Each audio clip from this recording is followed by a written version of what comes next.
3, 2, 1. Doug Kide here with this week's Patriots video mailbag. Tweet me your questions at Doug Kide using the hashtag MailDoug, and I will try to answer them. First one here from Ryan. He asks, outside of quarterback, what position do you see Belichick spending the most money on this offseason to upgrade? That's a good question, Ryan.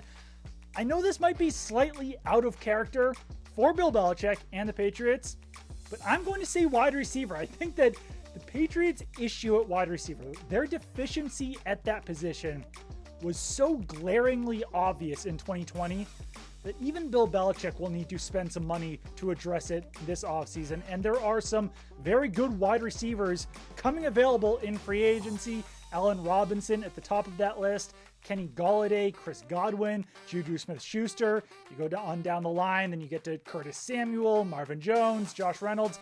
I think the Patriots do need to spend big there so that whichever quarterback they bring in 2021 will at least know that they have a top target to pass to in the Patriots offense. They really did not have that in 2020. I think that there's still some pieces to build around at wide receiver for the Patriots. I think that Julian Edelman should be back next season. Jacoby Myers is a good option. Maybe N'Keal Harry improves. But the Patriots really need that top guy for whichever quarterback is coming in to target in the passing game. Second question here, Dom asks, is a Deshaun Watson trade actually possible, and would Bill entertain a trade for him?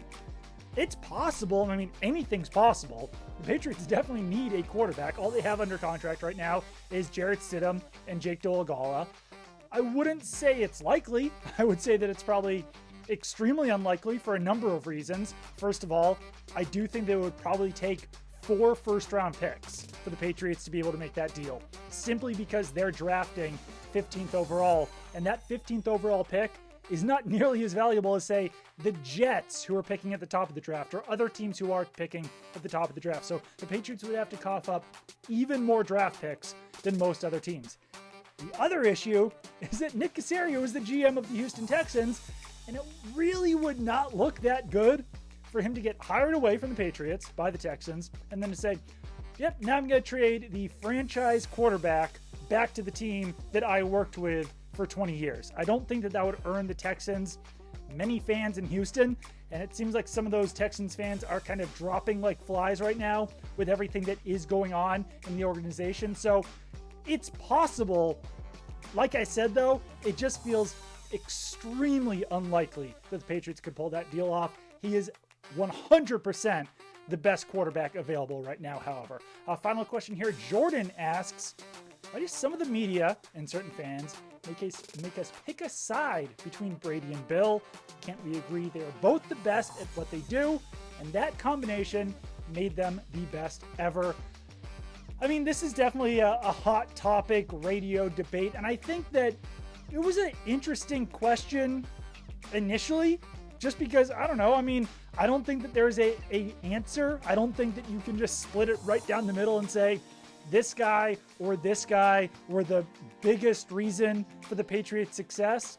But it does seem like it's gotten a little bit overplayed at this point, and I understand why it's being brought up, because Tom Brady's in the Super Bowl and the Patriots went 7-9. But I would urge everyone to wait beyond 1 year to say that Bill Belichick can't win without Tom Brady, because he did a pretty good job of it in 2008. Patriots did go 7-9 this season. Now they've got a boatload of cap space to improve this season. So I definitely would not be surprised if the Patriots were right back in the playoff mix next season. And who knows what happens with Tom Brady or the Buccaneers after this year, though they do look pretty promising, obviously, as they get ready to play in Super Bowl 55. PNC Bank, helping to make banking easier.